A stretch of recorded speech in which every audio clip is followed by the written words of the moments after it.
Money pipe episode 85 के episode में देखते हैं कि वहाँ पर श्रीजीव आता है जैस्मिन के पास और कहता है कि इसमें जाओ, आप सेव के लिए परेशान क्यों रहे हैं? ऐसा हुआ ना, वो चला गया। जाओ फैमिली में मुसीबतें कम आएगी। मुझ पर विश्वास कीजिए, मुझे एक बार चार्ज संभालने दीजिए जाओ फैमिली का। तो वहाँ पर जैस्मिन कहते हैं कि बिना सेव के मेरी लाइफ को जीना वो मीनिंगलेस ही है। और जाओ फैमिली का मैं उसका क्या करूँगी? श्री जीरो, मेरे ख्याल से आपके दिमाग में जो भी चल रहा है ना, उसे निकाल दीजिए, क्योंकि मेरे मरने के बाद मेरी आत्मा भी सर्ग के पास ही रहेगी।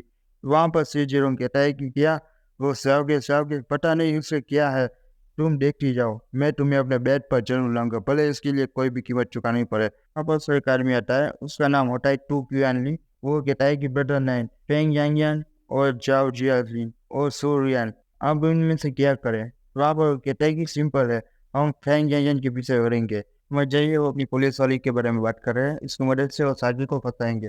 फिर हमें दिखाया जाता है सर्गी और लेलन का सीन, वो फ्रेश सी फूड खाने के लिए आए होते हैं।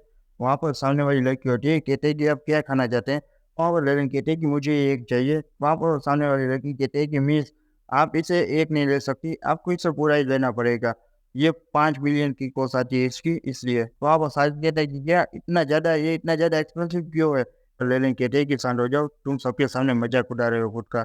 फिर वो समझाती है कि एम्बेरोना विंग बेली फिश नाम है इसका, ये येलो लिपिड फिश है। इसे सर्वर साइज की बात कीजिए ना तो मिलियंस में बिकते हैं। ये ग्लेड सप्लाई में है, ये बहुत ज़्यादा हेल्दी भी है। वहाँ बस आदमी कहता है कि वाह, लगता है बढ़िया है, ये इसे पूरी तैयार कर दो, जितनी खा सकते हैं ले लेंगे, लेकिन बाकी का पैक कर देना, ठीक है? तो वहाँ पर वो कहते हैं कि ओके, आप इंतजार कीजिए। पीछे तो आ जाते हैं, कहते हैं कि रुक जाओ, ये अनट्रू होती है।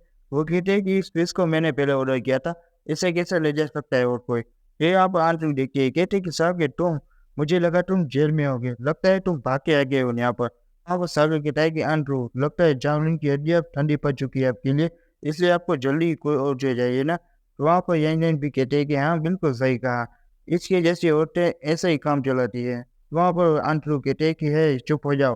अब वो गाँव फैमिली का छोटा बेटा और कहता है कि तुम उसके माइंड में मत लो, मैं यहाँ पे ये फीस है ना पूरी की पूरी खरीद लूंगा, सिंगल फीस का पीस भी नहीं छोड़ूंगा, तुम देखती जाओ बस। तो वहाँ पर वो कार्ड दिखाता है, तो वहाँ पर अपनी लेने का पीछे कहते हैं कि तुम सॉल्व करोगे मेरे सामने, तुम्हें क्या लगता है तुम मुझसे ज़्यादा रिच हो? मैं इसकी डबल प्राइस दूंगी। वहाँ पर वो कहता है कि मैं 4 गुना दूंगा। वहाँ पर लेने कहते हैं कि मैं 10 गुना दूंगी। और तुम्हें क्या लगता है तुम इस लायक हो कि मेरे सामने कंपटीशन कर सको? वहाँ पर डर जाता है, कहता है कि तुम। वहाँ पर आंट्रू कहते हैं कि जल्दी, तुम क्या इतना ज़्यादा इस पर प्राउड कर रहे हो, तुम जल्दी कुछ करो। तो वहाँ पर वो कहता है कि नहीं, ये इस लायक नहीं है कि 50 मिलियन हम दे सके प्रेस के लिए, हम और कोई ले लेते हैं। तो आप आंट्रू कहते हैं कि सही में तुम इससे कैपेबल हो। वहाँ पर सोटोरा कहता है कि तुम सही में क्या कैपेबल की बात कर रही हो? का जो ओनर है ना, वो बुद्धिज्म पे विश्वास रखता है, उसके लिए प्राइस मैटर नहीं करती, वो चाहे तो ऐसे भी बेच सकता है। तो वहाँ पर वो आता है, कहता है कि ब्रदर गाँव ने बिल्कुल सही कहा, मेरे लिए फीस की 50 मिलियन प्राइस ये मायने नहीं रखती। ब्रदर गाँव आपके लिए हमेशा वेलकम है। वहाँ पर वो देख सकते हो, वो दोनों सुनते हैं, कहते हैं कि हाँ, आज का दिन ये रेस्टोरेंट सही में हमारे लिए बहुत बढ़िया है, भले आज ये हाई प्राइस भी लगा दे, लेकिन देखना आज हम इसे खा के ही रहेंगे। वहाँ पर लेलन सुनती है, कहते हैं कि ठीक है, हम यहाँ से चलते हैं सब के, हमने ऐसे ही सोचेंगे कि हमने यहाँ पर कुछ देखा ही नहीं है। तो वहाँ पर साथ नहीं, आज मैं यहाँ से ये पीस खा कर ही जाऊँगा। तो वहाँ पर रान सुनती है, कहते हैं कि क्या तुम सही में क्या स्टूपिड हो, तुमने सुना नहीं? ये दोनों बॉस है ना, वो एक दूसरे को भाई की नज़र से देखते हैं, तुम्हें क्या लगता है तुम उसे खा पाओगे? वहाँ पर सोटेला बेटा भी कहता है कि हाँ, तुम बड़े सन इन लॉ, तुम्हें क्या लगता है तुम इस लायक भी हो? वो लेलन कहते हैं कि तुम चुप हो जाओ, तुम दूसरों के सामने क्यों शर्मिंदा कर रहे हो अपने आप को? और थ्री जिम्सी होता है, कहता है कि ठीक है, जल्द से जल्द इस डिश को कुक करने के लिए बोला और बढ़िया एंटरटेन भी करना। तो वहाँ पर आंट्रू सुनते हैं, कहता है कि गाओ ब्रदर, मुझे तुम्हें ब्लेम नहीं करना चाहिए था, तुम सही में बहुत ज़्यादा ही पावरफुल हो। वहाँ पर कहता है कि नहीं, इतना भी खास नहीं हो। वहाँ पर देख सकते हो सी जिनसी कहता है कि मैं यहाँ पर इंटरटेन शादी के लिए कर रहा हूँ, तुम्हारे लिए नहीं। ये बात सुन के वो दोनों चौंक जाते हैं। फिर आप सीन जिसे देख सकते हो, वो साइन के पैर में फंस जाता है, कहता है कि ये तो मेरे आइडल है, मैं इनके पैर में रहना चाहता हूँ, अगर ये मुझे अपना पेंडेल भी बना देना तो भी मेरे लिए बढ़िया है। तो वहाँ पर वो दोनों देखते हैं, कहते हैं कि क्या आखिर यहाँ पे क्या हो रहा है, इन दोनों का रिलेशनशिप क्या है जो इस तरह इनके पैर पड़ गया? तो वहाँ पर सी जिनसी कहता है कि तुम सही में बहुत ज़्यादा स्ट्रॉन्ग हो, तुम इतने ज़्यादा हाई लेवल में हो कि तुमने यू किंगजॉय को भी मार डाला, और तुम अभी तक इस तरफ घूम रहे हो जियांग चेंग में। पता नहीं, मैं तुम्हें बहुत ज़्यादा एडमायर करता हूँ। वहाँ पर आंट्रो सुनते हैं, कहते हैं कि क्या यूजिंगियन वो होटल बताता है, उसे दूर बताने की कोशिश करता है, कहता है कि सेकंड गेम मास्टर, आपको मालूम है ना, आपके यंग ब्रदर है और सागी की मोटर एनिमी है दोनों, आप उसके सामने इस तरह किसे खुदने देख सकते हैं। वहाँ पर दूर हो जाता है एजेंसी, कहता है कि तुम दूर हट जाओ, तुम्हें क्या लगता है मैं और वो दोनों अलग अलग है, वो कुछ भी करे मुझे उससे कोई लेना देना नहीं है। आंट्रो उठे कहते हैं कि इतने सारे एविडेंस है, फिर भी ये सर आजाद घूम रहा है, मुझे विश्वास नहीं होता, ये जरूर भाग के आया है। मैं अभी पुलिस को बोला था इसको देने के लिए, फिर थोड़ी देर में पुलिस आ जाती है, तभी यहाँ पर अपनी पुलिस वाली आ जाती है, ऑफिसर फ्रैंक। वो कहते हैं कि तुम ही शुरू हो ना, वहाँ पर कहते हैं कि हाँ मैं ही हूँ, मैंने आपको फोन किया है। वहाँ पर उससे ही हथकड़ियाँ पहना देती है, कहते हैं कि ठीक है चलो। वहाँ पर सी जिन से देखता है, कहते हैं कि क्या कोई अपने आप को अरेस्ट करने के लिए पुलिस को बुलाता है। फिर थोड़ी देर में देख सकते हो कोई आता है, वहाँ पर कहते हैं कि रुक जाओ फेंग यांगन, हमें आपके खिलाफ सबूत मिले हैं, एंटी करप्शन ब्यूरो से हम आए हैं, 1 मिलियन कैश है ना आपके रेसिडेंस से मिला है हमें, प्लीज हमारे साथ चलिए और सिचुएशन को देखिए।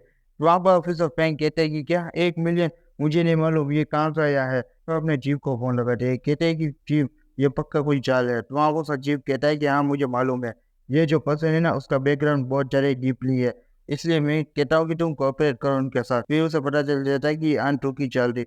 वहाँ पर आंट्रू कहते हैं कि तुम मुझे पकड़ने आई थी ना, अब खुश फंस गई। वहाँ पर सर कहते हैं कि रुक जाओ। वहाँ पर आंट्रू कहते हैं कि सर के तुम क्या कर रहे हो, तुम फ्रैंक गैंग को बचाना चाहते हो, कहीं खुद ना फंस जाओ। वहाँ पर सर कहता है कि नहीं, ये पैसे मैंने उसको दिए थे, ये उससे किसी से रिश्वत नहीं ली थी। वहाँ पर वो दोनों सुनते हैं, कहते हैं कि क्या तुमने दिए, आखिर क्यों। वहाँ पर साहिब कहता है कि मैंने दहेज में दिए थे। वहाँ पर लोग कहते हैं कि ठीक है तुम इसी जात पात के लिए हमारे साथ चलना पड़ेगा, ठीक है। वहाँ पर आंट्रू कहते हैं कि सर के तुम कितना ज्यादा हंसाओगे मुझे, तुम खुद उसे बचाना चाहते थे, वो फंस गए ना। वहाँ पर साबिर कहता है कि तुम लोग उस लायक नहीं हो कि मेरी जान पहचान कर सको, समझे। वहाँ पर लोग कहते हैं कि क्या तुम क्या कह रहे हो, तुम्हें क्या लगता है हम नहीं कर पाएंगे। वहाँ पर साबिर अपने रेसिल का कार्ड निकलता है, वहाँ पर लोग डर जाते हैं, कहते हैं कि सॉरी हमने आपको डिस्टर्ब किया। वहाँ पर ऑफिसर फ्रैंक कहते हैं कि क्या अभी क्या हुआ। तो वहाँ पर लोग चले जाते हैं, वहाँ पर अपने आंट रुक कहते हैं कि क्या हुआ, प्रॉब्लम कहाँ हुई अभी। वहाँ पर वो कहते हैं कि जल्दी जियरिंग को कहो कि मेरी मदद के लिए किसी को भेजे, मुझे जेल नहीं जाना है। वहाँ पर अपने ऑफिसर फ्रैंक कहते हैं कि इसे ले जाओ। तो वहाँ पर ऑफिसर से कहता है कि ठीक है मैं भी किसी को भेजता हूँ। तो वहाँ पर देख सकते हो साबिर होता है, कहता है कि आगे से ध्यान रखना, आगे भी और भी मुसीबत आएगी। वहाँ पर ऑफिसर फ्रैंक कहते हैं कि हाँ मुझे मालूम है, इनका टारगेट तुम ही थे है ना। फिर वहाँ पर कहते हैं कि जरा मुझे एक्सप्लेन करो कि वो दहेज क्या थी, तुम्हारे पास पहले ही वाइफ है, तुम मुसीबत में नहीं फंसोगे। वहाँ पर साहिल कहता है कि मैं इसे डिवोर्स देने वाला हूँ। तो वहाँ पर वो खुश हो जाती है, कहते हैं कि क्या सही में।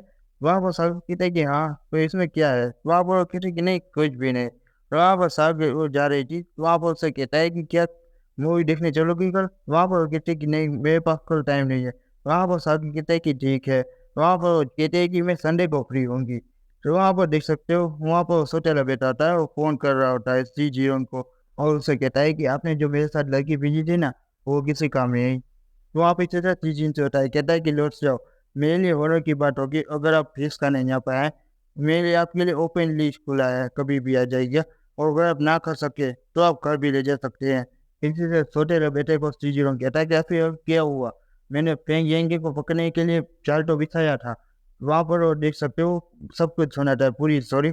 वहाँ पर सीजन कहता है कि क्या सही में ये सब कचरा है, ये किसी काम के नहीं है लोग।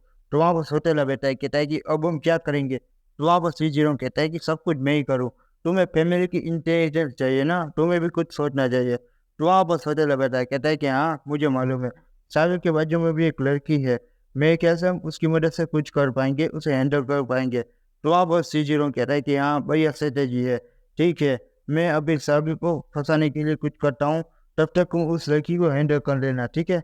वहाँ पर वो कहता है कि ठीक है, एक बार हम साबिर को हैंडल कर डाले तो आपको गांव फैमिली में मेरी मदद करनी पड़ेगी। वहाँ पर सीजन कहता है कि क्या गांव फैमिली में तुम उसके खिलाफ मुझे यूज करना चाहते हो, मुझे लगा वो तुम्हें अपना बेटा समझते हैं। वहाँ पर वो कहता है कि हाँ मुझे मालूम है, फैमिली के लिए मैंने बहुत कुछ किया, गाँव फैमिली में मैं इतने साल तक वहाँ रहा, लेकिन वो बक्सर वो कचरा बेटा वो उनके लिए बहुत ज़्यादा ही फेवरेट था, मैं अपना पैसा जब खो रहा हूँ। वहाँ पर वो फ़ोन रख देता है सीजन कहता है कि क्या सही में ये एक नंबर का कचरा है। फिर अपने आदमी से कहता है कि जाओ और जाकर सबका खेल खत्म कर डालना और उस औरत को भी मत छोड़ना। वहाँ पर वो कहता है कि क्या हम उसे भी मार डालेंगे। वहाँ पर वो कहता है कि हाँ उसे भी खत्म कर डालो। क्योंकि उससे मुझे थोड़ी ना शादी करनी है। मेरे तो जियासिन ही बेहतर है। तो दोस्तों आज का एपिसोड यही खत्म होता है। ऐसा लगे तो कमेंट में ज़रूर बताइएगा, ठीक है?